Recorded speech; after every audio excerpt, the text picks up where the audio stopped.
Thursday, November 6, 2025. AGNDD intelliReport topic. Sieges of Berwick, 1355 and 1356. Please pardon any visual and informational inaccuracies in this entirely AI-generated article-based video. Discover the epic saga of Scotland's fight for independence, from Edward I's invasion to the pivotal sieges of Berwick upon Tweed. The First War of Scottish Independence erupted in 1296 when England's Edward I sacked Berwick upon Tweed and invaded Scotland. Over 32 years of conflict ensued, with Scots reclaiming Berwick in 1318. In 1328, the Treaty of Northampton, negotiated by Edward III's regents, recognized Scottish independence under Robert Bruce.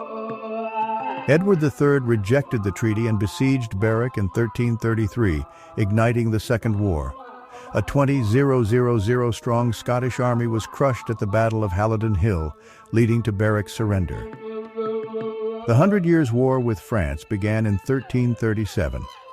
In 1346, Edward III's victories at Crécy and the Siege of Calais prompted a Scottish invasion of England, encouraged by France.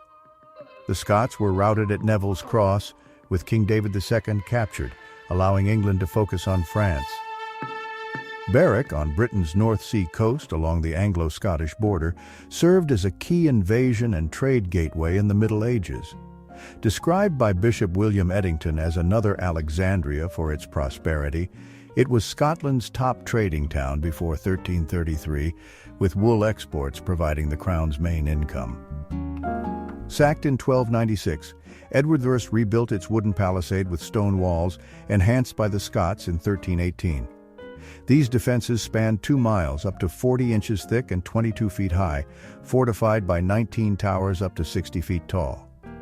The River Tweed protected the southwest, crossed by a stone bridge and gatehouse with 3 other gates. A large garrison was required. Berwick Castle, west of the town and separated by a moat, formed an independent stronghold. Defenses were reportedly in good repair by 1355, though some sources claim neglect. The castle's vulnerability if the town fell was evident in 1318, when it was captured shortly after the town. In 1355, with Scottish King David II imprisoned, the French invoked the Auld Alliance, urging Scotland to attack England. Scots amassed forces on the border. English mobilized but agreed to a 9-month truce when promised French funds delayed. Many English troops then departed for Edward III's French campaign, weakening border garrisons. Soon after, 40,000 gold EQs arrived. The Scots broke the truce, invading Northumberland with under 2,000 men. Unopposed, they routed a local force at Norham Castle and ravaged Northumbria.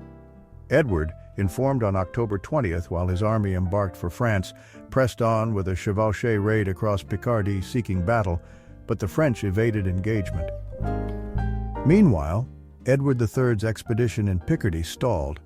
Upon learning of Berwick's fall, he returned to England, assembling an army in Newcastle by December. On January 6, 1356, they marched north. Walter Mauny arrived first with miners, besieging the weakly garrisoned town after the French withdrew. Edward reached Berwick on January 13th. The Scots, outnumbered and without relief, parleyed and were allowed to depart with their plunder.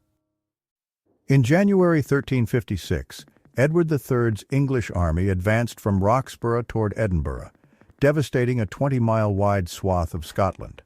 Chroniclers noted Edward's intent to utterly ruin the country, though historians debate if it was to deter aggression or seize Perth for coronation. The Scots employed scorched-earth tactics, refusing battle and destroying their own lands, forcing English reliance on sea supplies thwarted by bad weather. The army ravaged Lothian in the Burnt Candlemas campaign, but a storm scattered the fleet, prompting retreat via Moffat to Carlisle amid harassment. No English invasion followed for 50 years.